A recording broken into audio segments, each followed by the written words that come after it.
देख करके आगे से आगे प्रत्याख्यान करते रहूं। यदि ये चैतन्ये मुकुर इव भावाश्चिदचित् समं भान्ति ध्रुव्य व्ययजनिलसन्तोऽन्तरहिता जगत् साक्षी मार्ग प्रकटन परो भानुरिवयो महावीर स्वामी नयन पथगामी भवतु। परम पूज्य गुरुदेव के चरणों में सभक्ति नमन। उपस्थित भाइयों बहनों, पर्युषण पर्व जैन धर्म का एक महान आध्यात्मिक पर्व, सब जीवों के साथ मैत्री, जीवन में सबसे ज्यादा संयम का जितना पालन संभव हो सकता है उस ये 8 दिनों के दौरान विशेष रूप से हमारा फोकस उन्हीं चीजों पर रहता है कि हम कितना क्या संयम कर सकते हैं, कितना त्याग कर सकते हैं, कितनी तपस्या कर सकते हैं, पोषण आदि का पालन कितना कर सकते हैं। तो आज का हमने विषय रखा था कि धर्म क्या देगा। उसमें धर्म से हमें शाश्वत सुख की खोज का पता चलता है ना। धर्म जो है शाश्वत सुख की खोज कर है। प्रकार से मनुष्य पदार्थ के साथ जीता है, पदार्थ कभी रहता है और कभी चला जाता है, तो वो दुखी बन जाता है। पदार्थ रहते हुए भी सुखी नहीं रहता। बहुत बार जितना ज्यादा पदार्थ उतनी चिंताएं, संरक्षण की, सिक्योरिटी की बहुत सारी व्यवस्थाएं करनी पड़ती है। आपने बिल्डिंग बनाई तो उसके सिक्योरिटी के लिए कितना प्रयास किया, क्या क्या सेटअप करवाने पड़ते हैं।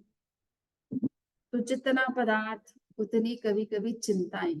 हाँ, आवश्यकता के हिसाब से पदार्थ का होना भी जरूरी है, उसके बिना जीवन नहीं चलता है।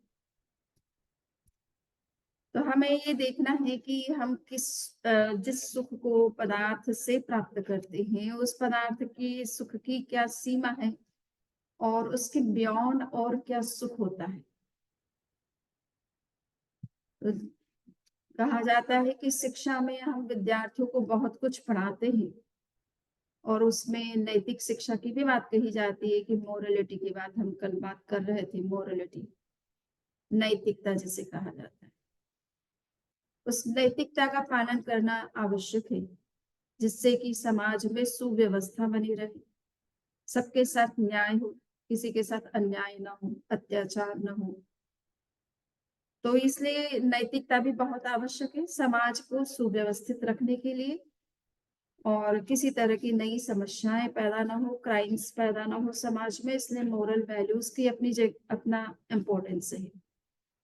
किंतु मॉरल वैल्यूज के साथ साथ में एक ये बात भी जानना जरूरी है कि हम जिन चीजों के लिए, जिन पदार्थों के लिए प्रयास करते हैं और उससे हमें जो सुख प्राप्त होता है उस सुख की क्या सीमा है। भगवान महावीर ने कहा कि क्षणमित सुखा बहुकाल दुष्टा, है ना। पदार्थ से प्राप्त होने वाला सुख क्षणिक होता है। जितने समय तक आपके पास में पदार्थ है तब तक आप अपने आप को सुखी महसूस करते हैं और जिस समय वो पदार्थ आप चला जाता है, लॉस्ट हो जाता है, किसी प्रकार का नुकसान हो जाता है तो आप दुखी बन जाते हैं। इसलिए आपको ये समझना है कि पदार्थ का जो सुख होता है वो सीमित होता है, वो हमेशा नहीं बना रहता। पदार्थ की उपस्थिति में उस सुख की अनुभूति होती है, वो पदार्थ चला जाता है तो व्यक्ति दुखी बन जाता है, चिंताग्रस्त हो जाता है। तो इसलिए उस पदार्थ को हमें आवश्यक है, उसको भी हम इग्नोर नहीं कर सकते। जीवन की वो भी जरूरतें हैं। आप समाज में रहते एक सोशल बीइंग है, आपके पास अगर अच्छा मकान नहीं है, गाड़ी नहीं है और आवश्यकता के संसाधन नहीं है तो भी बहुत प्रॉब्लम होती है, इश्यूज होते हैं। जॉब पे जाना है, बिना गाड़ी के कैसे जाएं, पैदल चल करके यहाँ अमेरिका जैसे शहरों में जाना ही, पहुंचना ही मुश्किल है। सो संसाधनों की आवश्यकता है जीवन को चलाने के लिए, जीवन की आवश्यकता की पूर्ति करने के लिए, और जीवन में कुछ भी करना है तो उसके लिए संसाधन चाहिए। उसको हम इग्नोर नहीं कर सकते, उसके इम्पोर्टेंस को हम नलिफाई नहीं कर सकते हैं। किंतु साथ साथ में हमको ये बता रहे हैं कि पदार्थ पर हम पूरी तरह से डिपेंडेंट ना बने, है ना, पदार्थ पर डिपेंडेंट ना बने। हमारे भीतर का भी एक सुख का स्रोत है, उसको हम किस तरह से ओपन कर सकते हैं, उस सुख के स्रोत तक हम किस तरह से पहुंच सकते हैं।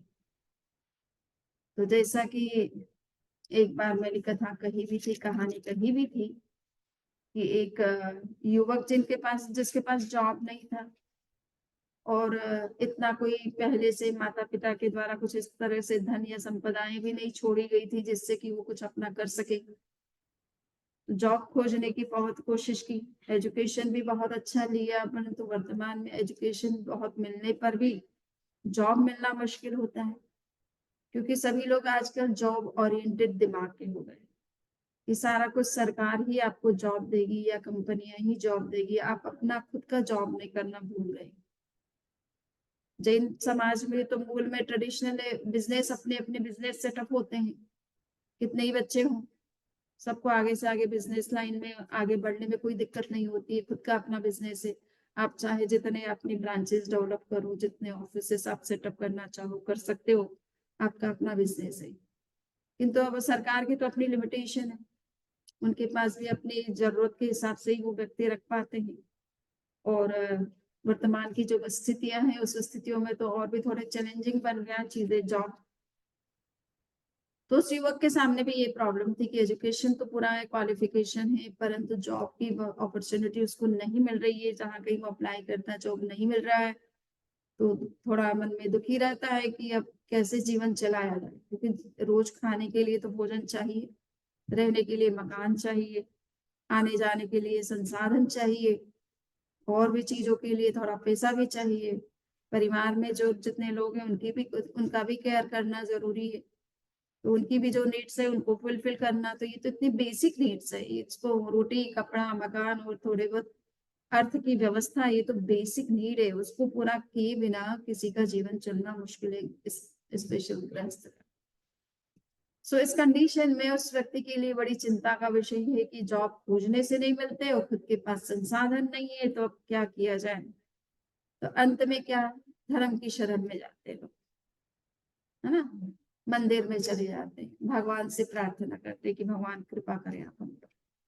साधु संत होते हैं तो उनसे निवेदन करते कि महाराज कुछ हमें उपाय बताएं, आप क्या कर सकते हैं, आप कुछ ऐसा आशीर्वाद दे दें, है ना, नमोस्तु कह दे, तथास्तु।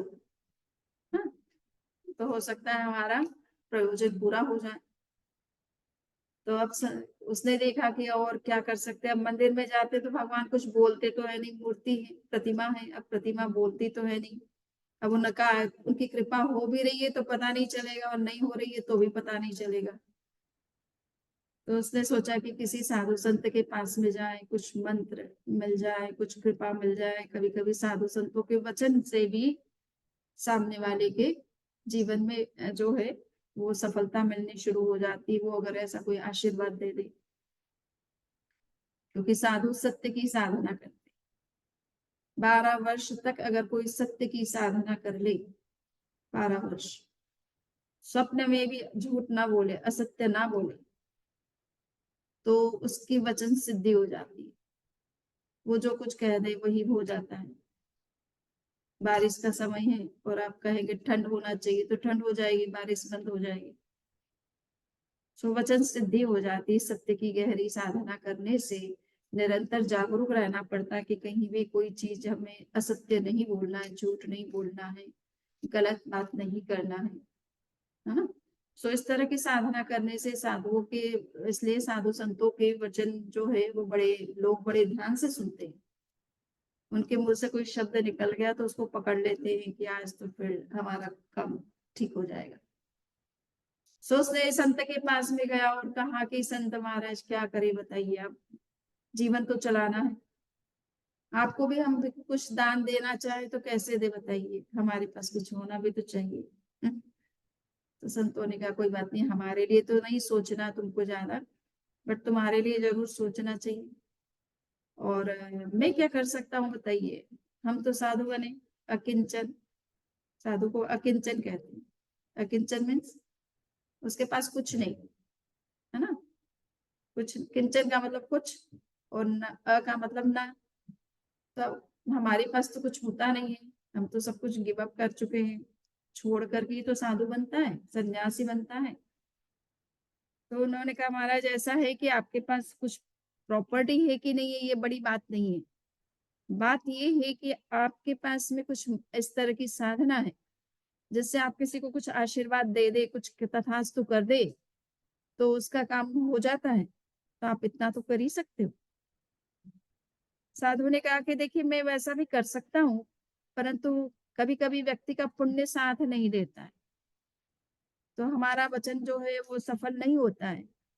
अगर किसी के इस तरह के कर्म का उदय चल रहा है कि उसको कोई कितना भी आशीर्वाद दे दे पर उसके काम में सफलता नहीं मिलती है, तो वो फिर हमें दोषी समझेगा कि महाराज जो है वो फेक महाराज है ना, इनकी बात का कोई अर्थ नहीं है। तो हम ऐसे वचन भी जल्दी से किसी से नहीं देते। उन्होंने कहा कोई बात नहीं, आप मंत्र तो जानते हो, मंत्र तंत्र कुछ ऐसा ही दे दीजिए जिससे कि कुछ हो जाए। तो उन्होंने कहा बात चाहे मैं कहूँ आशीर्वाद दूं, चाहे कोई मंत्र दूं, दोनों की स्थिति यही हो सकती है। अब जस्ट इतना है कि मैं तुम्हें एक उपाय बताता हूँ। मेरे को कोई भक्त जो है एक सोने का कटोरा दान में दे करके गया। अब वो सन्यासी जैन नहीं थे, तो इसलिए उनको दे सकते हैं, क्योंकि दूसरे सन्यासियों के पास सोने की चीजें भी रहती हैं। तो उन्होंने कहा कि वो भक्तिवश मुझे दे करके गया है, और अगर वो तुम्हारे लिए उपयोगी होता है तो तुम उसको ले सकते हो, क्योंकि मैंने तो अपने पास उसे नहीं रखा। सोने की चीजों से डर रहता है निरंतर, कोई चोर आ जाएगा, कोई ले करके चला जाएगा। तो सामने वाले भक्त को भी कंप्लेन होती है कि हम दे के जाते हैं, आप उसकी केयर नहीं करते हो, है ना। भगवान महावीर जब अपने साधना काल में चल रहे थे, तो एक हाँ उसको क्या बोलते हैं, कुलपति, है ना। तो मतलब एक सन्यासी का आश्रम था, उस आश्रम में जो उनके मुखिया थे कुलपति, उनसे उन्होंने परमिशन लेकर के उनकी रिक्वेस्ट पर उनके यहाँ ठहर तो गए।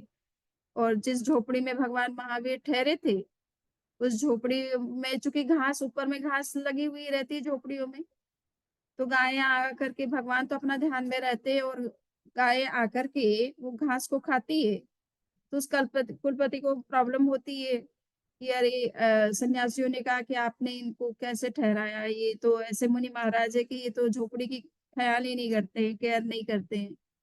आकर के गायें जो है घास खा जाती है, तो ये झोपड़ी तो नष्ट हो जाएगी एक दिन। तो ऐसा तीर्थंकरों से भी अपेक्षा रखी जाती है कि वो अगर उनको कोई स्थान दिया गया है तो वो उसकी केयर करें, है ना। तो इसी तरह से आम व्यक्ति भी सोचता है कि साधु संतों को हम कोई अपनी प्रेशियस चीज अपनी देते हैं, तो वो उसको पूरा उसका उपयोग करे, उसका केयर करे, इधर उधर उसको न डाले। तो संत ने कहा कि देखिए मेरे पास में वो बाउल दिया गया था, बट मैंने देखा कि बाउल के रहते हुए बड़ी मुझे चिंता होने लग गई कि कल से कोई उठा करके न ले जाए, है ना। चोरों का तो दृष्टि इसी पर रहती है, किसके पास क्या है। और हम साधुओं के पास में तो कोई तिजोरिया नहीं है, ताले नहीं है, लॉकर्स नहीं है, तो हम तो खुला ही रख देते हैं, तो हर तरह के व्यक्ति आ सकते हैं, किसी की भी दृष्टि पड़ सकती है। तो इसलिए मैंने उसको डर के मतलब मुझे चूंकि वो बार बार चिंता होती है, विचार होता है, तो मैं मेडिटेशन में कंसंट्रेट नहीं हो पाता। सो मेरी साधना भंग करे वैसा सोना, वैसा चांदी, वैसा कोई चीज हमें चाहिए। इसलिए साधु संतों के लिए नियम बनाया जाता है कि आप कोई प्रेशियस चीज अपने पास ना रखें। कोई भी चीज ले तो जितनी सस्ती और आपके काम चलने वाली होनी चाहिए। ठीक है, घड़ी चाहिए, परंतु जरूरी नहीं है कि आप 5,000 10,000 की घड़ी, आप सिंपल घड़ी जो आती है 200 400 रुपए में, आपको टाइम देखना है। आप जितनी प्रेशियस चीजें रखोगे लोगों की दृष्टि में आएगी, कभी कोई उठा करके ले जाएगा, बिना मतलब किसी का नुकसान होगा। किसी ने अपनी ओर मन से, श्रद्धा से, भक्ति से वो चीज आपको दी है, और वो चीज अगर नष्ट हो जाती है तो उस चीज को रखने का क्या सेंस है। या कोई लॉस्ट हो जाती है, या तो कोई चोरी कर जाता है, तो ऐसे भी साधु को तो इसलिए कि अनासक्त रहना है, सिंपल लिविंग होना चाहिए उसका, तो वो आइडियल है समाज में। वही अगर प्रेशियस चीजें रखेगा तो आम व्यक्ति से क्या कहेगा। उसने कहा कि साधु ने कहा कि देखिए, इसलिए मेरी साधना जब भंग हो रही थी तो मैंने उस कटोरे को फेंक दिया, क्योंकि वो भक्त कोई बाहर का व्यक्ति है, वो तो कब मिलेगा, मैं कब पहचानूंगा उसको, तो मैंने उसको पास की नदी के किनारे डाला है, तुम उठा करके ले जा सकते हो अगर तुम वहां पर पड़ा है, कोई ले नहीं गया है। वो गया, वो मिल गया वो सब वास्तव में उसको।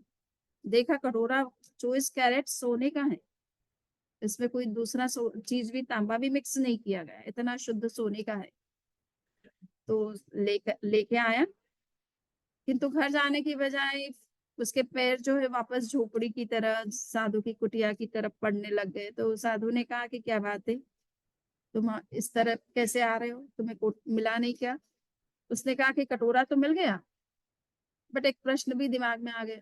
और प्रश्न क्या है तुम्हारा, कि भाई ये आप इस तरह की चीजों को कैसे फेंक देते हो, सोने चांदी को किस तरह से फेंक सकते हो, लोहा भी होता है तो उसको भी लोग संभाल करके रखते हैं, आप ऐसे सन्यासी कैसे फक्कड़ हो कि ऐसी प्रेशियस चीजों को आप ऐसे फेंक देते हो। तो उसने कहा कि ये बात समझने के लिए तो तुम्हें थोड़ा भीतर आना पड़ेगा। तो वो भीतर चला गया कुटिया के अंदर, तो उन्होंने कहा नहीं, भीतर, स्वयं के भीतर जाना पड़ेगा। क्योंकि हमारे लिए इस सुख से बढ़कर के भीतर का सुख है, ये तो हमें चिंता में डाल देता है, और हम इस हमारा सुख इससे खत्म हो जाता है। तो गृहस्थ के पास में वो ना हो तो उसका सुख खत्म हो जाता है ना। इसलिए कहा जाता है कि साधु के पास अगर कोड़ी होती है तो वो कोड़ी का हो जाता है, और गृहस्थ के पास कोड़ी नहीं होती है तो वो कोड़ी का हो जाता है। यानी उसके पास तो पैसा होना ही चाहिए, इज्जत से जीना है ना, प्रेस्टीज के साथ जीना है, तो उसके पास में तो पैसा होना जरूरी है। सो कहने का इतना ही मतलब है कि पदार्थ का सुख आपकी अपनी सीमा है, वो किसके लिए जरूरी है उसको जरूरी है, जिसके लिए जरूरी नहीं है अगर उसके पास रह जाए तो वही पदार्थ उसके लिए दुख का कारण बन जाता है, समस्या का कारण बन जाता है ना। तो साधु संतों के पास में अगर धन होता है तो वो समस्या का कारण बनता है, और गृहस्थ के पास नहीं होता है तो वो समस्या का कारण बनता है। परंतु जो भी हो, हम गृहस्थ के पास में भी जो धन होता है उस धन की भी अपनी एक लिमिटेशन है, कि वो आपके आवश्यकता की पूर्ति के लिए है, किंतु उससे आप सुखी महसूस होते हो करते हो ऐसा मुझे कम लगता है। तब धर्म की शरण में सभी लोग आते, राजा महाराजा भी धर्म की शरण लेते। क्यों? क्योंकि धन की तो कमी नहीं है, साम्राज्य सुख की कमी नहीं है, संपदाओं की कमी नहीं है, पूजा और सम्मान की कोई कमी नहीं है, फिर भी आचार्य श्री महाप्रज्ञ जी के पास में अब्दुल जो एपीजे अब्दुल कलाम साहब, जो कि राष्ट्रपति थे भारत के, वो कई बार ऐसे बिना कहीं आ जाते थे। राष्ट्रपति नहीं तो बिना सूचना के पता ही नहीं चलता कि आ जाएंगे क्या। उनका तो इतना ताम झाम लवाजमा होता है, पहले से सारी व्यवस्थाएं, सिक्योरिटी होती है, बट अचानक वो कभी कभी आ जाते थे, क्योंकि उनको आचार्य श्री महाप्रज्ञ जी से मिलना बहुत ही पसंद आता था, क्योंकि वो बराबर इक्वल उनके स्टेटस के थे ना, नॉलेज की दृष्टि से, और प्लस सन्यासी थे। सो ये कहने का मतलब इतना है कि पदार्थ के सुख को पाने के लिए व्यक्ति को प्रयास करना पड़ता है, किंतु सुख की भी अपनी एक सीमा होती है। वो क्षणिक सुख देता है, जितने समय आप तक है, आपके पास है, तब तक आपको सुखी महसूस होता, आप सुखी महसूस करते हैं। किंतु जिस दिन वो लॉस्ट हो जाता है उस दिन व्यक्ति दुखी बन जाता है। तो इस पदार्थ जनित सुख और दुख की जो रेखाएं हैं वो पैरेलल चलती रहती है। जब तक है पदार्थ तब तक सुखी, जब वो चला गया तो दुखी हो जाता। तो हमें अब ये समझना जरूरी है कि पदार्थ का सुख ही सर्वोच्च सुख नहीं है, वो अपने आप में कंप्लीट सुख नहीं है। वो एक आवश्यकता की पूर्ति के लिए आपको के लिए और जरूरी हो सकता है, और थोड़ा वो तो सुख का साधन भी बनता है। ऐसा नहीं है कि व्यक्ति पदार्थ होने से सुखी नहीं होता है, अपने आप को सुखी महसूस करता है, किंतु उस सुख को ही पर्याप्त नहीं समझना है। तो तो हम किस सुख की बात करें? हम ऐसे सुख की बात करें। धर्म उस सुख की बात करता है जो कि हमेशा युवा रहता है, कभी उसमें बाधा नहीं आती, अव्याबाध सुख होता है ना? सिद्धों के जो 8 गुण बताए गए हैं, उसमें से एक गुण है अव्याबाध सुख होता है। जैसे ही मोहनी कर्म नष्ट होता है, वैसे ही अव्याबाद बिना ऑब्स्टेकल के, बिना स्पीड ब्रेकर के उनका सुख हमेशा कंटिन्यू करता है। तो वो परमानेंट सुख होता है और उस वो पदार्थ पर आधारित नहीं होता है। संन्यास क्यों लेते? पदार्थ के बीच में रहने से ही अगर वो सुख प्राप्त होता तो संन्यास लेने की आवश्यकता नहीं थी, है ना? तो संन्यास लेने की जरूरत क्यों पड़ती है कि पदार्थ को छोड़ करके जो सुख महसूस होता है वो पदार्थ के बीच में रह करके नहीं होता है। हमारा फोकस उस समय पदार्थ पर रहता है, अपने सुख के अंदर ऊपर नहीं रहता। सो इसलिए हम धर्म जो है उस सुख की बात करता है जो चिर युवा सुख होता है, हमेशा बना रहे और पदार्थ पर आधारित नहीं है। साधु संतों के चेहरे पर आपको कभी तनाव नहीं दिखेगा, उनके चेहरे पर हमेशा आपको स्माइल मिलेगी। उनके जीवन में चाहे कितने ही संघर्ष आते हैं, बाधाएं आती हैं, है ना? हर समय तो अनुकूलताएं नहीं रहती है। खाना उनके मन के अनुकूल हमेशा मिले ये भी आवश्यक नहीं होता है। ना उनके पास भोजन है, ना कपड़ा है, ना मकान है, ठीक है ना? सब कुछ गृहस्थ से मिलता है और गृहस्थ से जब जिसके पास जैसा है वैसा ही वो बता दे सकता है। तो उन सब में वो एडजस्ट अपने आप को करके सुखी रहते, तो एक्सेप्ट कर लेते हर तरह की चीज, कैसी भी परिस्थिति हो उसको एक्सेप्ट करना जानते। तो आध्यात्मिक सुख का सबसे बड़ा कारण बनता है कि आप में एक्सेप्टेंस की टेंडेंसी आ जाती है कि कोई बात नहीं, आज नहीं तो कल, कल नहीं तो परसों। साधु संत तो उस भाषा में सोचते ही नहीं है, पहली बात कि कल के लिए सोचते ही नहीं वो, है ना? वो सुबह से शाम के लिए भी नहीं सोचते, आएगा तो ठीक है, नहीं आएगा तो ठीक है। तो भगवान महावीर ने दशविकारिक सूत्र में कहा है कि साधु किसी गृहस्थ के घर जाता है आहार लेने के लिए, और अगर आहार उसे नहीं मिलता है तो उसको दीन नहीं बनना, अपने आप को हीन महसूस नहीं करना कि अरे साधु क्या बन गए, ये तो आहार ही नहीं मिलता है।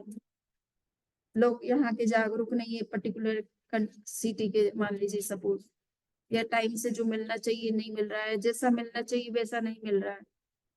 तो किसी दिन नहीं भी मिले तो ये सोचिए कि आज हमारी तपस्या हो गई, इतना बड़ा लाभ मिल गया, सहज तपस्या करने का मौका मिल गया। तो वो तपस्या, तपस्या बड़ी चीज है, न कि खाना बड़ी चीज है। मिल जाए तो अच्छी बात है, ना मिले तो तपस्या कर ले, उससे तुम्हारी कर्म की निर्जरा होगी, तुम्हारी आत्मा की उन्नति होगी, वही तुम्हारा मूल लक्ष्य है। तो मिलता है तो अच्छी बात है, नहीं मिलता है तो भी आप उसमें हमेशा खुश रहे और उसको तब समझ करके उसको स्वीकार करें। सो एक्सेप्टेंस की जब वृत्ति मनुष्य के अंदर आ जाती है तो उसको कोई दुखी नहीं बना सकता। कैसी भी परिस्थिति आ जाए उसको अगर स्वीकार करना हम सीख जाए तो कभी कोई दुखी हो ही नहीं सकता है। दूसरा है कि उसको एडजस्ट होना, कभी हमारे लिए अनुकूल जगह होती है, नहीं होती है, बट हम उसके साथ एडजस्ट कर लेते हैं, कोई बात नहीं, थोड़ी जमीन ऊंची नीची है तो भी चलेगा, थोड़ा डस्ट है तो भी अपन क्लीन कर लेंगे, ठीक है ना? हम डिपेंडेंट अगर रहेंगे कि और गृहस्थ सारा कुछ करके दे और हमें हमारे अनुकूल दे, तो वैसा नहीं होता है। जो मिला है उसके साथ एडजस्ट होना सीखे तो व्यक्ति जल्दी से दुखी नहीं बनता है। तो साधु संतों में एडजस्टमेंट की वृत्ति होती है। कभी कभी हम रास्ते में चलते ही कमरे के अंदर 10 लोग को ठहरना पड़ जाता है, तो अब क्या करो? अब कमरा ही इतना है कि सामान ही रख सकते हो, तो कहते कि ठीक है तुम कमरे के अंदर सामान रख लो और बैठने में थोड़ा बाहर बैठ जाओ आसन लगा करके, जमीन तो रहती है तो जमीन पर बैठ जाओ। तो कभी कभी कमरा भी नहीं मिलता है, तंबू लगा लिया जाता है, तो मिट्टी में हम बैठे रहते हैं, वहीं आहार करते हैं, अपना आसन लगा लेते हैं। तो एडजस्टमेंट, क्योंकि सब जगह तो हमारे लिए हम तो रास्ते चल रहे हैं, आज यहाँ कल वहां परसों वहां। हमारी बात और साधु साधुओं की बात विशेष रूप से कि वो पैदल चलने वाले हैं, तो वो एक दिन में तो कलकत्ता या बॉम्बे ने या सूरत नहीं पहुंच सकते, रास्ते में चलना तो पड़ेगा, हर जगह मकान तो नहीं बनाया जा सकता श्रावक के द्वारा। तो फिर क्या करें, जो जगह मिलती है उसके साथ एडजस्ट होना सीखो। तो साधु संतों में ये मानसिकता रहती है कि हमको एडजस्ट होना, ये नहीं कि हमें ये चाहिए। और तीसरा है कि अप्रिशिएट करना, अगर कोई सीख जाए, अप्रिशिएट, कंप्लेन कम, अप्रिशिएट। करेक्ट कर सकते हो आप, किसी की कोई मिस्टेक है तो करेक्ट करना कोई बात, बुरी बात नहीं, बट उसको किसी तरह से इंसल्ट करना उसकी, या उसको कुछ कहना हार्श वर्ड में, वो अच्छा नहीं। तो अप्रिशिएट, और हर व्यक्ति कुछ ना कुछ क्वालिटी रखता है, कुछ ना कुछ अच्छा काम करता है, आप उसको अप्रिशिएट करना सीख जाए तो हमेशा सुखी रहता है। तो व्यक्ति की में ये एक्सेप्टेंस की जो टेंडेंसी है, एडजस्टमेंट की जो टेंडेंसी है, और अप्रिशिएशन, तो यहाँ के लोगों में बड़ा अप्रिशिएशन का नेचर होता है। अपने ऊपर क्रेडिट नहीं लेते हैं, काम चाहे मेहुल भाई करे, मेहुल भाई मेहता हमारे सामने बैठे, बट वो कहेंगे नहीं मेरी वाइफ जो है ना वो मुझे सपोर्ट करती है इसमें, है ना। तो वो दूसरों को क्रेडिट देना सीखते हैं। यहाँ जितने भी लोगों से बात करो, चाहे वो हमारे देवांग भाई हो, मेहुल भाई, मैं उनका नाम क्या है, मैं वो शाह है, हाँ हाँ मैं शाह।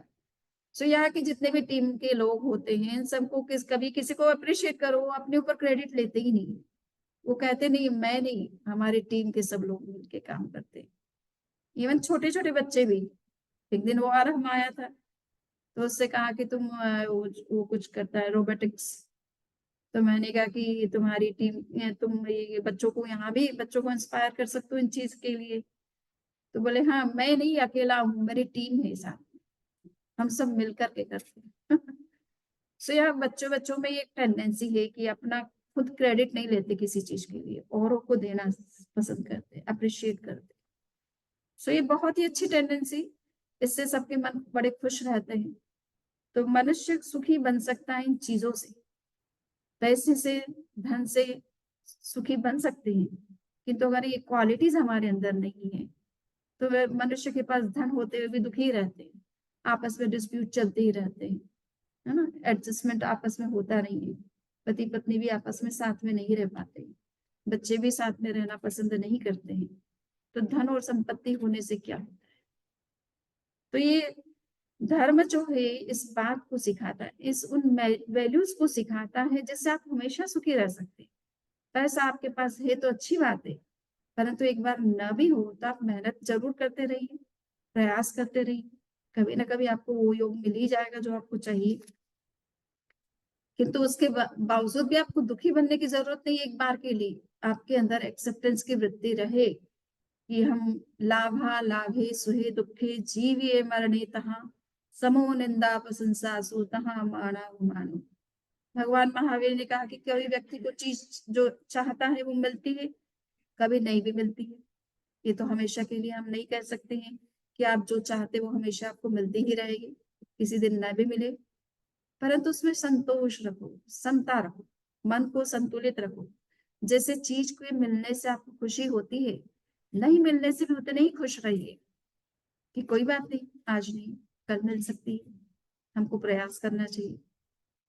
लाभा लाभे सुहे दुखे, कभी सुख मिलता है, सब तरह की अनुकूलताएं हमें मिलती है, संसाधन सब कुछ हम जैसा चाहते वैसे मिल जाते हैं, तो उसमें जिस तरह से हम खुश होते हैं, कभी ना भी मिले, उन चीजों का लॉस भी हो जाए तो दुखी मत बनो, तब भी सुख रहो, सुखी रहो। ये पदार्थ है, और बहुत सारे लोगों के नेचर हमने देखा है कि पदार्थ का कितना ही बड़ा लॉस हो जाता है, बिजनेस में कितना ही बड़ा लॉस हो जाता है, फिर भी कहते कोई बात नहीं महाराज और हो जाएगा, जो जाना था वो चला गया। सो ऐसे बड़े लेट गो करने वाले लोग भी बहुत लोग हैं, और बड़े दिमाग को अपना संतुलित रखते हैं उस कंडीशन में भी। सुसुहे दुखे जीवी मरणे तह, जीवन, जीवन सबको अच्छा प्रिय लगता है, जन्म होता है तो सबको अच्छा लगता है, किंतु मृत्यु होती किसी की तो अच्छा नहीं लगता, स्वयं की भी मृत्यु हो तो पसंद नहीं आती। तो किंतु हम इसको स्वीकार करें कि जीवन जिस जन्म लेना जैसे जीवन का एक पक्ष है, वैसे मृत्यु भी जीवन का एक पक्ष होता है। बिना मृत्यु के नया जीवन नहीं मिलता है। और उस पुराने जीवन को कब तक हम ढोते रहेंगे? जब हम बिल्कुल असमर्थ हो गए, शरीर हमारा सक्षम नहीं रहा, दूसरों पर डिपेंडेंट रहना, तो ये तो बड़ा दुख हो जाता है ना। दुखम परवशम, पराधीन रहना, दूसरों के ऊपर डिपेंडेंट रहना, ये बहुत बड़ा दुख है। व्यक्ति चाहे सामने वाला आपका सब कुछ करने को तैयार हो, फिर भी आपको अच्छा नहीं लगता है कि हम क्यों किसी की सेवा लें, है ना। सो नया जीवन का प्रवेश तभी संभव है कि ये जीवन जब इसकी आयु पूरी हो जाए तो इसको स्वीकार कर सकते हैं। जन्म को जैसे स्वीकार करते हैं, मृत्यु को भी स्वीकार कर ले तो दुखी नहीं बनते। एक बुढ़िया थी, बुद्ध के पास में गई। हाँ, सानवी को हमारे कहानी बहुत सुनना पसंद है, सभी को कहानी अच्छी लगती है। सो बुढ़िया थी, उसके पुत्र, एक ही इकलौता पुत्र था, पति पहले ही चल बसे थे, परिवार में और कोई था ही नहीं। आजकल तो एक एक बच्चे, दो दो बच्चे, है ना। अब एक संत ने इसलिए कहा कि आप नम्र मुनि महाराज आप जानते होंगे, नई पद्म सागर, वो थोड़ा क्रांतिकारी विचारों के और समय के हिसाब से कुछ सोचना भी जरूरी हो जाता है। वर्तमान में हिंदू जैन की संख्या निरंतर गिरती जा रही है ना। 50 सालों में कितने बचेंगे कहना मुश्किल हो रहा है। उसका कारण क्या है कि एक या दो बच्चे। हाँ, हम तो 8 भाई बहन थे, इसलिए हम आ गए आपके पास सामने। अब एक बच्चा हो तो साधु कैसे बनेगा बताइए। अब अमेरिका में सबनी जी को भेजें तो कैसे भेजे बताइए, बच्चे तो होने चाहिए ना पहले आपके पास में। तो उन्होंने ये कहा कि देखिए, 2 बच्चे तो आप अपने लिए भले करते हो, बट अगर तीसरा बच्चा होता है तो उन्होंने कहा कि 5 लाख उसके बैंक में हम डलवाएंगे, चौथा होगा तो हम 10 लाख, और पांचवा बच्चा होगा तो हम 20 लाख डलवाएंगे। ऐसा जैन संतों को कहना पड़ रहा है, क्योंकि समाज इस बात को नहीं समझ पा रहा है कि आने वाला समय जो है ये जैन समाज को पूरा एक तरह से समाप्त कर देगा ना। आपकी नई जनरेशन अभी नहीं होगी। सो कहने का इतना ही मतलब कि जन्म होती है किंतु मृत्यु भी हमें स्वीकार करना जरूरी होता है। तो बुढ़िया का एक ही बच्चा था, इसलिए प्रॉब्लम थी उसके सामने कि अब उसका केयर कौन करेगा। वो भी चला गया, पति चला गया, और एक बच्चा था वो भी चला गया। बुढ़ापे में कहाँ जाए, कौन उसको जॉब दे, किस तरह से अब जीवन जो जरूरत के खर्चे हैं वो पूरे करें। तो बड़ी दुखी हो गई, बुद्ध के पास में गई और बुद्ध से कहा कि आप महात्मा कहलाते हो, आपको दुनिया भगवान समझती है, तो आप में क्या नहीं है ताकत ऐसी, आप मेरे इस दुख को दूर करिए। तो कौन सा दुख है? बोले मेरा पुत्र की मृत्यु हो गई है, आप उसको जीवित कर दे, मैं उसका अंतिम संस्कार नहीं करना चाहती हूँ, उसको मैं जीवित देखना चाहती हूँ। तो बुद्ध ने कहा कि देखो भाई, ये तो बड़ा कठिन काम तुमने मुझे दिया है। भगवान भी जो है किसी को जीवन दे सके, ये भी थोड़ा क्वेश्चन है, क्योंकि किसी का जीवन समाप्त हो चुका है, मृत्यु हो चुकी है। अब तो हो सकता है उसने नया जन्म ले लिया हो, उसको जीवित करना वापस कैसे संभव हो? किसी और का पुत्र बन गया, किसी और की संतान बन चुकी है, उसको वहां से, वहां पे फिर डेथ होगी, तब यहाँ पर वापस वो पुनर्जीवित होगा, तो कहीं तो डेथ होगी। पर अब बुढ़िया को कैसे समझ में आए? मोह में व्यक्ति नहीं समझ पाता है, वो चाहता नहीं मेरा बच्चा जीवित होना चाहिए, किसी भी कीमत पर होना चाहिए। बुद्ध ने कहा कि देखो, एक काम करो, मैं एक उपाय तो कर सकता हूँ, पर उसके लिए तुम्हें थोड़ा कुछ, तुम्हें भी हेल्प करनी होगी। तो बोले क्या करना बताइए, मैं सब कुछ कर सकती हूँ जो कुछ आप कहेंगे। तो उन्होंने कहा ऐसा करो, किसी के घर से जो है थोड़ा, जो जादू टोना करते हैं ना, वो या तो राई का उपयोग करते हैं, कुछ इस तरह के चीजों का उपयोग करते हैं। तो उन्होंने कहा कुछ राई के दाने चाहिए मुझे, मंत्रित करना है, तो इसलिए राई के दाने चाहिए, पर एक कंडीशन है, उसकी उस घर से लेकर के आपको राई के दाने आना है जिसके घर किसी की मृत्यु ना हुई हो। तो उसने कहा कि इतना बड़ा गांव है, हजारों परिवार रहते हैं, किसी के घर तो ऐसा होगा कि अभी तक किसी की मृत्यु नहीं हुई होगी। तो पूरे गांव के अंदर घूम गई, पर कहीं भी ऐसा नहीं परिवार मिला जिसके घर किसी की डेथ नहीं हुई। किसी के दादा के हो गए, किसी के दादी हो गए, नाना के हो गए, नानी के हो गए, कि बच्चों के हो गए, कि पापा की होगी, मम्मी होगी, पता नहीं चल। वो सब कहते हैं देखो राई के दाने तो आपको हम बोरी भर के दे दे, पर तुम्हारी ये जो कंडीशन है उसको हम फुलफिल नहीं कर सकते। गुड़िया आई और बुद्ध से के पास में आकर के बोली कि मैं समझ गई। कि क्या समझ गई? कि मृत्यु तो हर के घर में हो रही है, तो मेरे घर में हुई तो कोई बड़ी बात नहीं है, ये तो शाश्वत सत्य है, जन्म लिया है तो मृत्यु होती है। तो मैं समझ गई आपका जो तरीका था समझाने का, ये आपका साइकोलॉजिकल तरीका था, क्योंकि कभी कभी व्यक्ति मोह में इतना पागल और विक्षिप्त जैसी स्थिति बन जाती है कि उसको किसी तरीके से दूसरे तरीके से समझाना पड़ता है।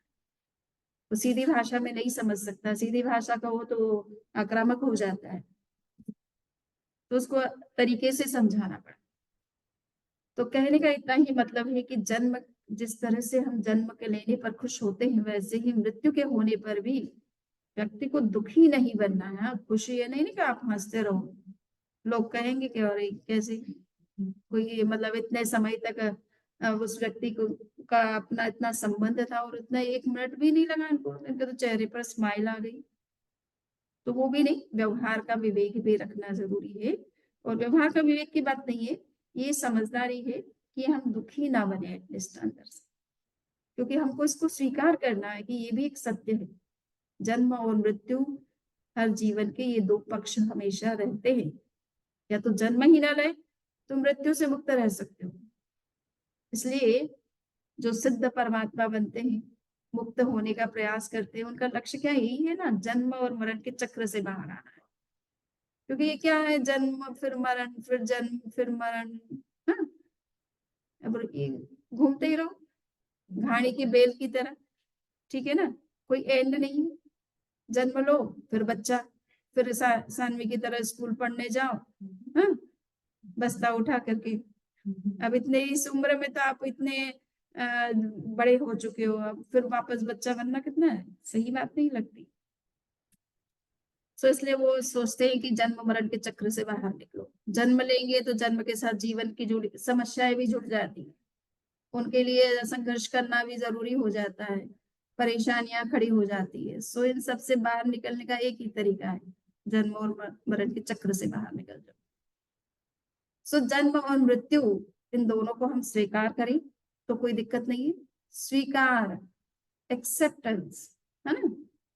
हर कन्फ्लिक्ट तो सबके जीवन में आते हैं, अप्स एंड डाउन सबके लाइफ में आते हैं। कभी रात होती है, कभी दिन होती है, कभी अंधकार होता है, कभी प्रकाश होता है लाइफ में। ये बाहर का अंधकार और प्रकाश तो आता जाता रहता है, बट जब कभी इस तरह से हो जाए तो उसे एक्सेप्ट करने में हम रेडी रहे तो हमारा दुख कभी हमारे पास नहीं आता है। हम हमेशा सुखी रहते हैं, प्रसन्न रहते हैं, कोई फर्क नहीं पड़ता है ना। सो इसी तरह से आपने एक कहानी था बच्चा पुत्र की भी सुनी होगी। था बच्चा पुत्र को वैराग्य भी इसी कारण से हुआ था, मृत्यु को देख करके, है ना। बच्चा था, सानवी का जितना ही होगा, थोड़ा सा बड़ा होगा, है ना। तो वो पड़ोसी के घर नए बच्चे का जन्म हुआ था, मंगल गीत गाए जा रहे थे, खुशियों मनाई जा रही थी, सारे घर में डेकोरेशन हो रहा था। तो उसने देखा अरे कितने सुंदर गीत गाए जा रहे हैं, कितने सुंदर स्वर आ रहे हैं। वो उसको सुनने में ऊपर जाकर के छत पे जाके सुनने लगा कि थोड़ा अच्छे से सुनाई दे। और ऊपर गया, तब तक देखा रोने की आवाजें आने लगी। अब उसको आश्चर्य हो रहा है कि ये ऐसा कैसे हो गया, नीचे तो अच्छे स्वर आ रहे थे, ऊपर छत पे आने पर ऐसे स्वर कैसे आने लग गए। तो नीचे दौड़ा दौड़ा फिर अपनी माँ के पास में आया, बोले माँ ये क्या बात है, अभी तो इतने अच्छे गीत गाए जा रहे थे और अभी ऐसी रोने की जैसी आवाज क्यों आ रही है, गीत ऐसे थोड़ा ना गाए जाते। माँ ने समझाया कि बेटा, जिस पुत्र का जन्म हुआ था उसकी डेथ हो गई, इसलिए वो गीत ने संगीत सारा बंद हो गया, अब रोना और चिल्लाना विलाप करना ये शुरू हो गया, इसलिए स्वर बदल गए हैं।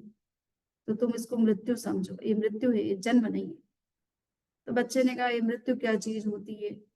तब माँ ने सारा समझाया कि किस तरह से एक जन्म होता है, तब आत्मा किस रूप एक शरीर में आती है, किंतु फिर उस शरीर को छोड़ के निकल जाती है।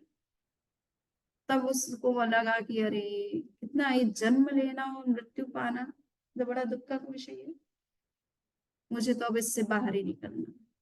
और संन्यास ले लिया था बच्चा पुत्र ने, है ना।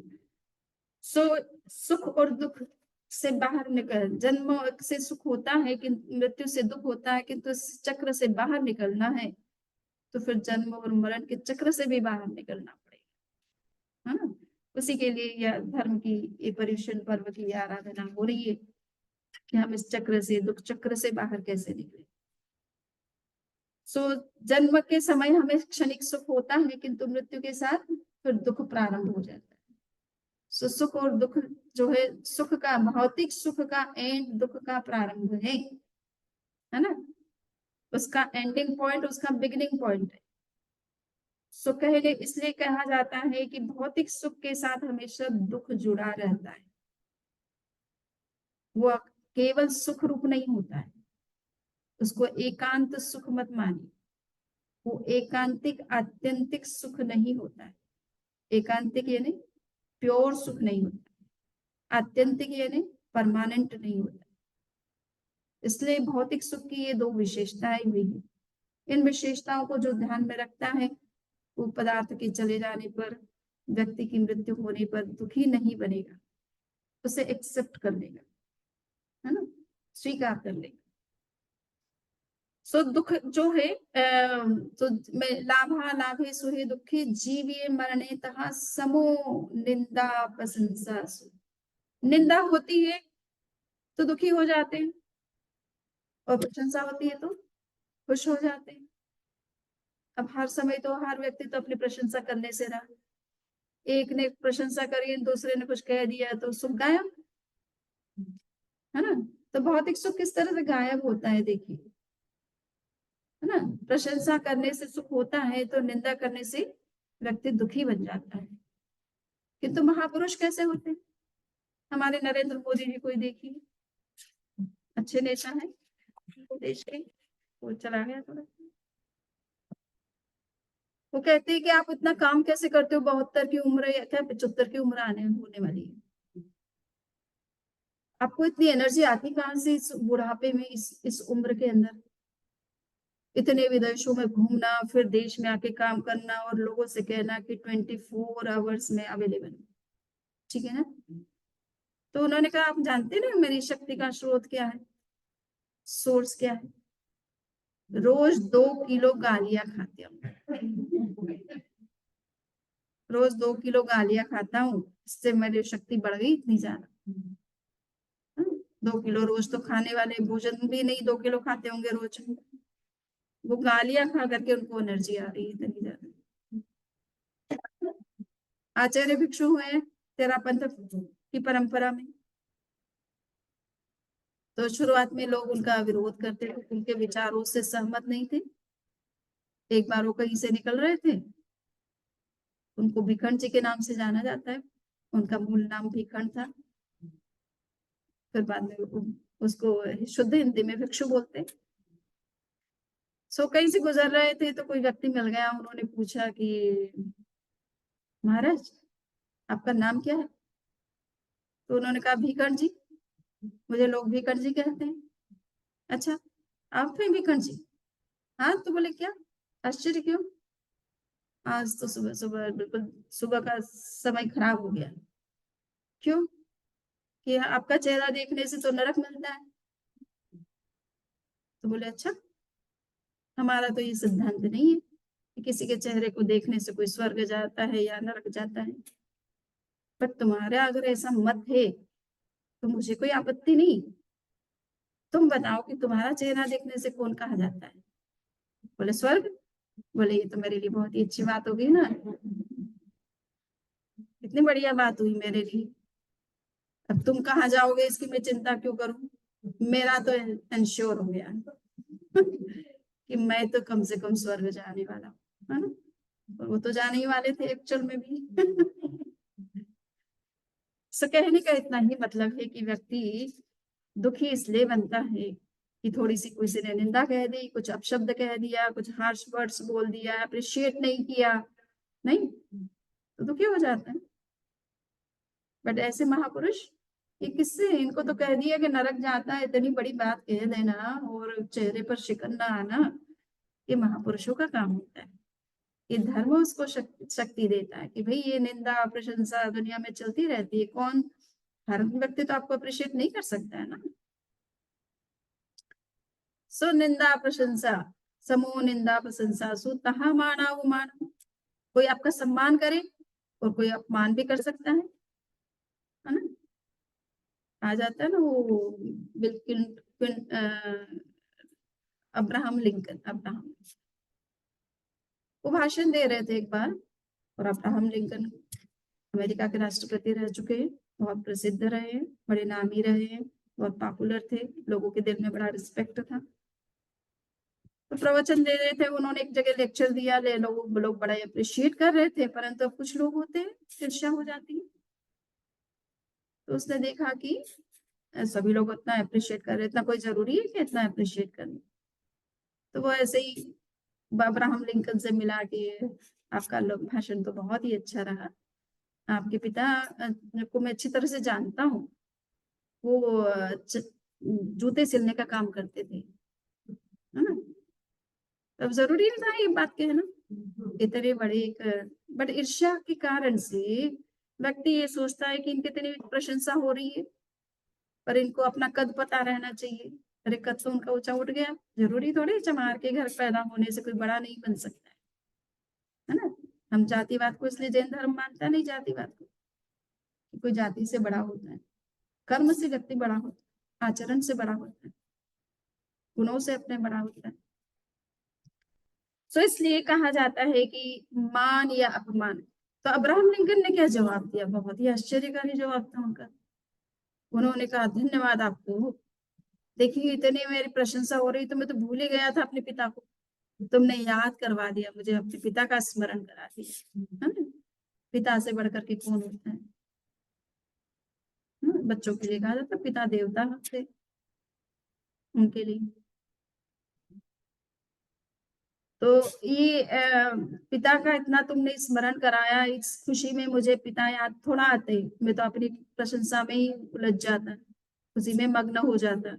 माता पिता को याद करने से मेरा मुंह पवित्र भी हो गया, मेरे कान पवित्र हो गए, तुमने ऐसे याद करवा दिया। सो ऐसे ये महापुरुष होते हैं। अब उनको कोई दुख होता है क्या, कुछ नहीं होता। एक अब्राहम लिंकन अमेरिका का राष्ट्रपति, हाँ, राष्ट्रपति के पास जाने की हिम्मत नहीं होती, ये सब बोलने की तो किसकी हिम्मत होती है, बट इस चार लोग कुछ भी बोल जाते हैं, मोदी जी के बारे में बोल देते हैं, है ना।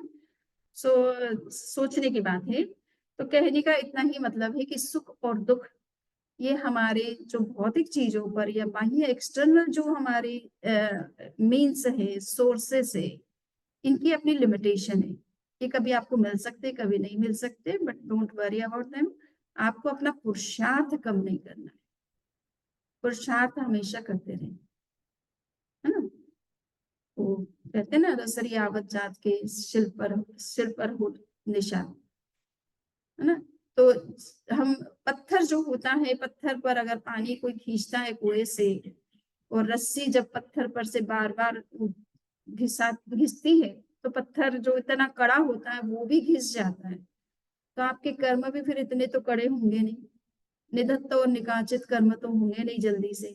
दलित कर्म होते हैं पुरुषार्थ करने से टूटते हैं, ठीक है ना। तो पुरुषार्थ करते रहना चाहिए, मंत्र साधना भी करते रहना चाहिए, मंत्रों से कर्मों का क्षय होता है ना। तो मंत्र साधना भी हमारे लिए बहुत काम की होती है, जो विघ्न और बाधाओं का बड़ा निवारण करती है। सो मंत्र साधना, नमस्कार महामंत्र का तो जप निरंतर ही करते रहना चाहिए, और भी जो है विशिष्ट मंत्रों का जप करते रहना चाहिए।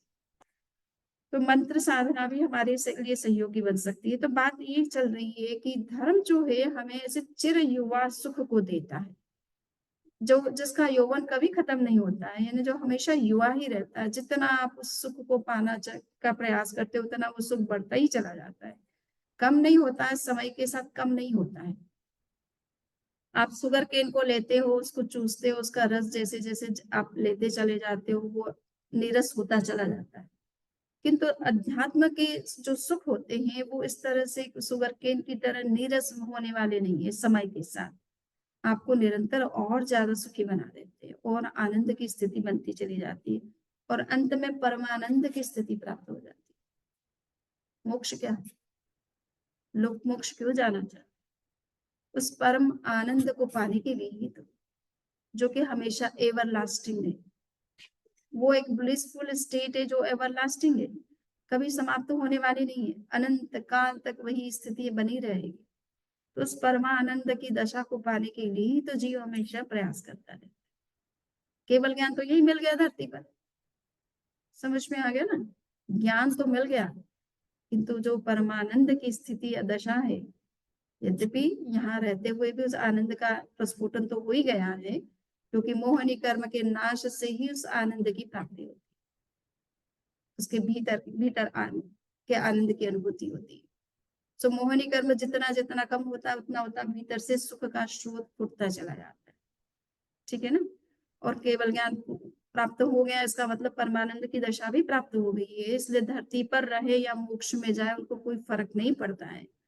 बट फिर भी शरीर के साथ जुड़ा होने से शरीर को थोड़ा सा फैटिक होता है, टायर्ड होता है, ज्यादा बोलते हैं करते हैं, तो वो भी थोड़ा बहुत जो है वो भी खत्म हो जाता है जब मोक्ष प्राप्त हो जाता है। सो ये धर्म जो है हमें चिर सुख को देता है, और वे भौतिक पदार्थ का जो सुख है वो चिर युवा नहीं है, वो हमेशा रहने वाला नहीं है, वो जब तक है तब तक ही आपको सुखी बनाने वाला है। तो उसको उसकी अपनी अपनी लिमिटेशन है। और सबसे ज्यादा जो धर्म सिखाता है कि सदा सुखी रहना है तो थोड़ा संतोष वृत्ति का विकास करो, इच्छाओं का अल्पीकरण करो, अपनी इच्छाओं को थोड़ा सीमित रखो, देखा देखी मत सोचो कि उसका मकान हो गया तो मेरा मकान तो अच्छे ही है, अब पड़ोसी का मकान मेरे से बेटर हो गया, अब उससे दुखी हो गए कि अब मेरा भी मकान वैसा कैसे हो। तो अब किस किस के मकान को देखोगे? हाँ, किस किस के जैसे मकान बनाते रहोगे? तुम्हारी जरूरत के हिसाब से तुम्हारा मकान है, दैट इज एनफ, ठीक है ना? तो ये है कि व्यक्ति कभी कभी दूसरे को देख करके दुखी बनता है, उसके पास कमी तो कुछ नहीं है पर मेरे पास वैसा नहीं है जैसा दूसरे के पास है, बस इसी बात का दुख है। तो चीजें होते हुए भी दुखी है वो, सुखी महसूस नहीं करता है। तो हमें ये है कि धर्म ये सिखाता है कि देखिए आप अपने पुरुषार्थ से जो कुछ प्राप्त करते उससे जो सुख मिलता है वो किसी दूसरे के धन से तो प्राप्त होता नहीं। तो तुम्हारी अपनी जो है औकात जितनी है उसमें ही अपने आप को सीमित रखने की कोशिश करो, तुम्हारी ताकत बढ़ाओ या तो क्षमताएं बढ़ाओ, तो कोई दिक्कत नहीं है, परंतु किसी को देख करके दुखी होने की जरूरत नहीं। अपने पुरुषार्थ करो, अगर तुम्हारे अंदर इच्छा भी है तो भी अपने ही पुरुषार्थ के बल पर आगे बढ़ने की कोशिश करो, तो हमेशा आप सुखी रहेंगे, दुखी नहीं बनेंगे। तो ये हम आज की बात का प्रश्न मूल है कि धर्म जो है हमें ऐसे सुख की से परिचय करवाता है, और ये तो बाहर की बातें हैं जिसको आप इजीली फॉलो कर सकते हैं और सदा सुखी रह सकते हैं, किंतु भीतर जाने से भी एक जो सुख प्रकट होता है जिसको हम कहते हैं परमानंद की दशा प्राप्त होती है, वो आनंद की स्थिति भी बनती है जब जब आप धर्म का आचरण करते हैं, जब सामायिक करते हैं, स्वाध्याय करते हैं, ध्यान करते हैं, तप करते हैं, जप करते हैं, उसके साथ वो भीतर के सुख का स्रोत भी फूटता है। इसीलिए तो लोगों को बड़ा अच्छा लगता है, सामायिक करना क्यों अच्छा लगता है, तपस्या करना क्यों अच्छा लगता है आखिर? तो वो भीतर से एक आनंद प्रस्फुटित होता है। आत्मा के ऊपर के जो कर्म रज है, जो आपके आनंद आपको अपने भीतर के आनंद से वंचित रखते हैं, वो जब बीच का जो पर्दा है, कर्टेन है, ऑब्स्टेकल है, वो जब हटता है तो आपको भीतर का वो सुख भी अनुभव में आने लगता है। उस सुख में हमेशा निमग्न रहते हैं। योगी लोग तो उसी में डूबे रहते हैं, प्रवचन वगैरह करते नहीं जल्दी से, वो तो अपना ध्यान में ही रहते। क्यों ध्यान में रहते? कि वो अंदर में जो सुख है वो दुनिया में कहीं प्रवचन करने से भी नहीं मिलता है, वो भीतर से ही मिलता है, और वो भीतर में रहने से मिलता है, बाहर रहने से नहीं। तो भीतर का जो सुख है उसकी अनुभूति हम कर सकते हैं, और इसके लिए जरूरी है कि थोड़ा ध्यान साधना करना भी आवश्यक है। हमारे चित्त को शांत रखना, मन को शांत रखना, वाणी को शांत रखना और शरीर को भी स्थिर रख करके थोड़ा भीतर में डुबकी लगाते रहना, ये जरूरी है। सुख सुख का भी आपको अनुभव होता है, वो भी असीम है। कहा जाता है आत्मा में अनंत सुख है, अनंत, उसका कोई एंड ही नहीं है, ना ओर है ना छोर है। बट उस सुख को अनुभव करना, उसके लिए उचित जो प्रयास करना चाहिए वो करने की आवश्यकता है। बिना पुरुषार्थ के कुछ नहीं मिलता है। देखो, आपके भीतर ही सुख का स्रोत पड़ा है, परंतु उसको खोजोगे नहीं तो कैसे मिलेगा।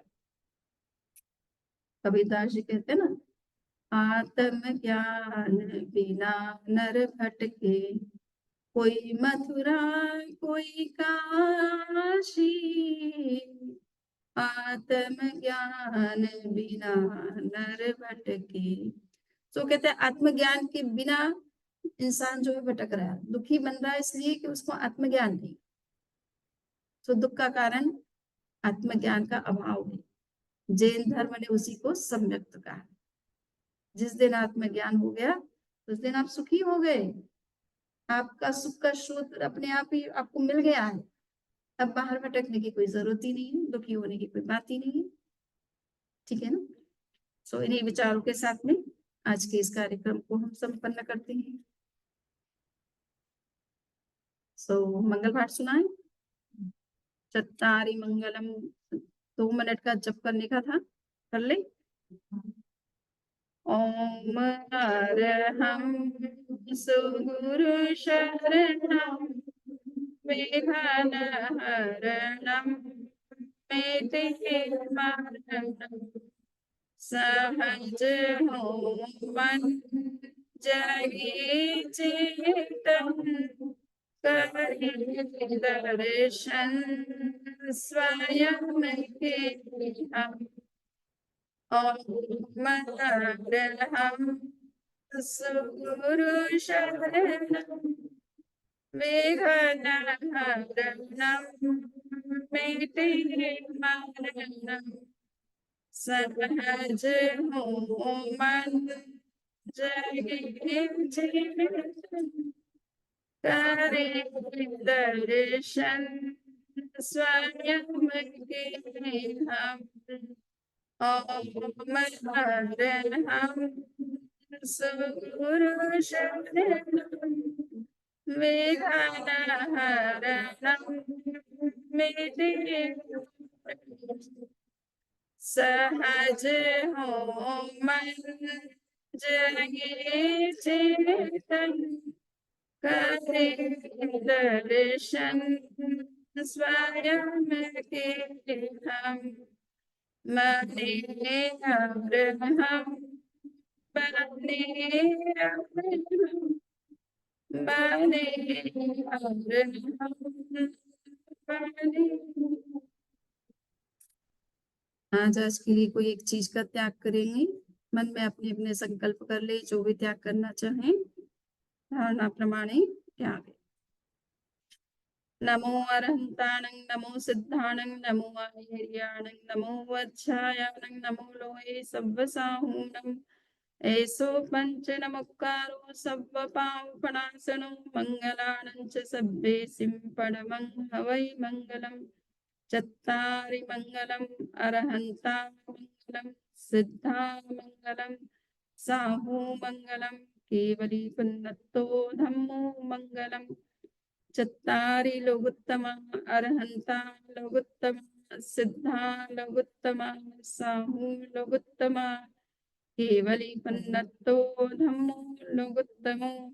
चत्तारि शरणं प्रवज्जामि, अरहन्ते शरणं प्रवज्जामि, सिद्धे शरणं प्रवज्जामि, साहू शरणं प्रवज्जामि, केवली पन्नतं धम्मं शरणं। धम्मो मंगलमुक्तिठम्, अहिंसा संयमो तमो, देवान्वितं नमन्सन्ति, जस्य धम्मे संयमनं।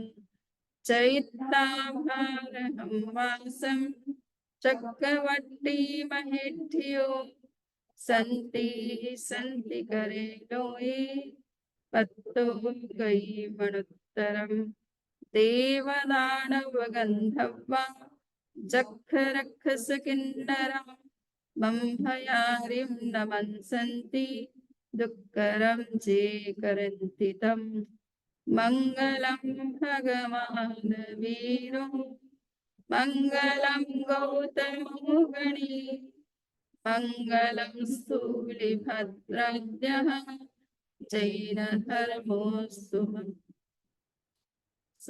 मङ्गलं मतिमान भिक्षु मङ्गलं भातृमल्लकः मङ्गलं रायचन्द्राद्यः मङ्गलं तुलसी गुरु महाप्रज्ञोऽस्तु मङ्गलं महाश्र